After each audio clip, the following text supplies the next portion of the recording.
सितारों की गर्दिश हो या फंड्स का दबाव, हम पढ़ लेते हैं हर बाजार का स्वभाव। फंडामेंटल और एस्ट्रोलॉजी का जहाँ होता है मेल, वहीं समझ आता है कमोडिटी बाजार का असली खेल।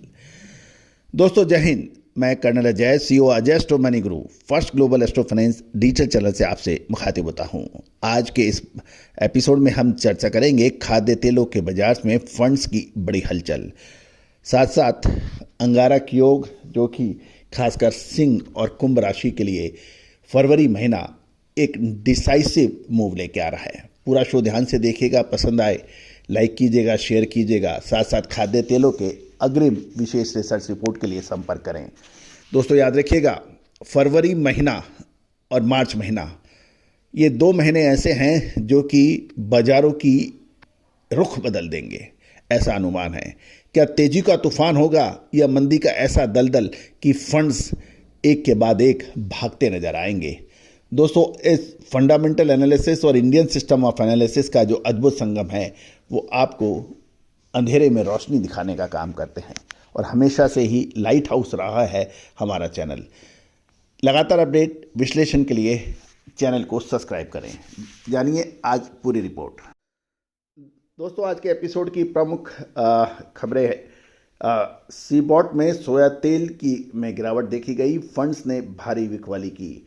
शिकागो सोया तेल ऑयल फिसला, क्रूड ने एक लंबी छलांग लगाई, कच्चे तेल ने लगभग 3.5% की बड़ी तेजी दर्ज हुई। पाम तेल में मजबूती का रुख रहा, मलेशियन पाम ऑयल लगातार चौथे दिन बढ़ा। अमेरिका में सोयाबीन रिकॉर्ड सोयाबीन क्रशिंग और दक्षिण अमेरिका की नई फसल ने बढ़त पर लगाम लगाया। दोस्तों शिकागो बोर्ड ऑफ ट्रेड यानी 30 जनवरी में गुरुवार को कल सोया तेल की कीमतों में नरमी देखी गई। मार्च 2026 फ्यूचर कॉन्ट्रैक्ट 0.28 सेंट गिरकर 54.03 सेंट प्रति पाउंड पर बंद हुआ। बाजार में गिरावट का प्रमुख कारण फंड्स द्वारा की गई मुनाफा वसूली और पर्याप्त सप्लाई के कारण देखी गई। इसका प्रमुख कारण यह रहा कि कमोडिटी फंड्स ने लगभग 4000 कॉन्ट्रैक्ट की शुद्ध बिकवाली की। हालिया तेजी के बाद निवेशकों ने जोखिम कम करने के लिए मुनाफा वसूली को प्राथमिकता दी। यह भी ध्यान देने वाली बात यह है कि कच्चा तेल WTI क्रूड ऑयल ने कीमतों में 3.50 यानी 3.5% की जबरदस्त तेजी देखी गई और यह $65.42 प्रति बैरल पर पहुंच गया।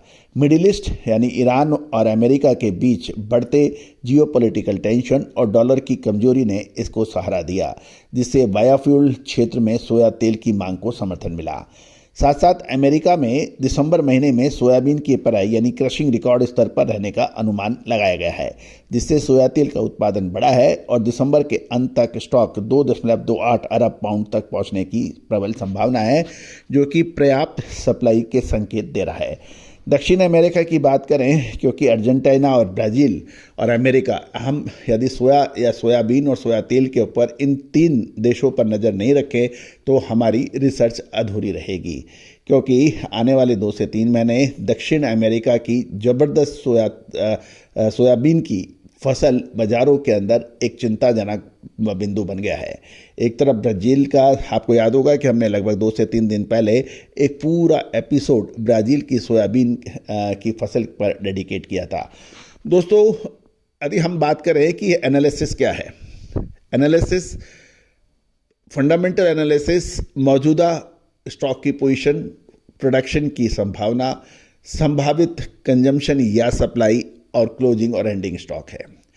दोस्तों महत्वपूर्ण जब रहता है कि जब आपको फसल आपको एक बड़ी या छोटी नज़र आती है, सप्लाई पर्याप्त या कमज़ोर दिखाई देती है, वो सारा फंडामेंटल में आ जाता है। लेकिन टाइमिंग ऑफ द इवेंट वो सबसे महत्वपूर्ण है।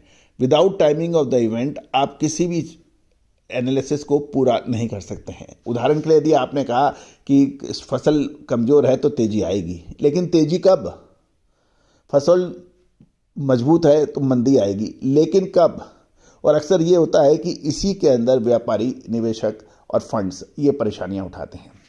तो दोस्तों इसका सीधा सा एक जवाब है कि मेदनी ज्योतिष, एस्ट्रो इकोनॉमिक्स इसका जवाब देने में सक्षम है, जो हम लगातार आपको देते हैं।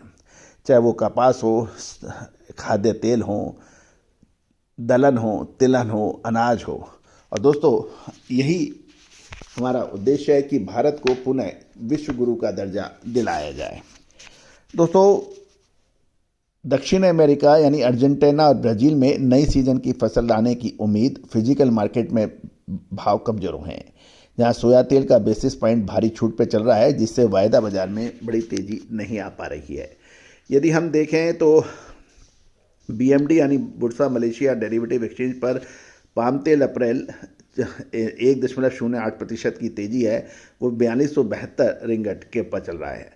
आइस कनाडा की बात करें तो कैनोला मार्च में $648.70, इसमें मामूली सी गिरावट है। यूरोनेक्स्ट की बात करें तो रैपसीड मई 478 यूरो चल रहा है, इसमें मामूली सी गिरावट देखी गई है। डलियन एक्स चीन की बात करें तो पाम तेल मई में 18 युआन की तेजी है, ये 9348 युआन के ऊपर चल रहा है। अब हम चीन का दूसरा जेनगाऊ में देखें तो वो भी 71 युआन तेजी के साथ 9448 युआन पे हरा है। अब सोया तेल फिलहाल एक सीमित दायरे पर कंसोलिडेट कर रहा है। एक तरफ कच्चे तेल की मजबूती इसे बायोफ्यूल में की मांग में सहारा दे रही है। दूसरी ओर अमेरिका और दक्षिण अमेरिका की प्रचुर स्टॉक पोजीशन इनको कीमतों को बढ़ने से रोक रही है। आने वाले दिनों में चीनी नववर्ष और रमजान की मांग कीमतों को स्थिरता देती है, लेकिन क्या वो मुनाफा वसूली के लिए होना चाहिए या फिर और बड़ी तेजी का आहट दे रही है। लगातार अपडेट विश्लेषण के लिए संपर्क करें। कोई भी अग्रिम रिसर्च रिपोर्ट फिजिकल मार्केट के लिए संपर्क करें। हमारा डिस्क्लेमर्स भी बहुत ध्यान से पढ़ें। साफ मसाले, खुशबू और प्योर झांझ, टेस्ट से भर दे हर जुबां पे स्वाद। एवरीडे मसाले, देश का स्वाद।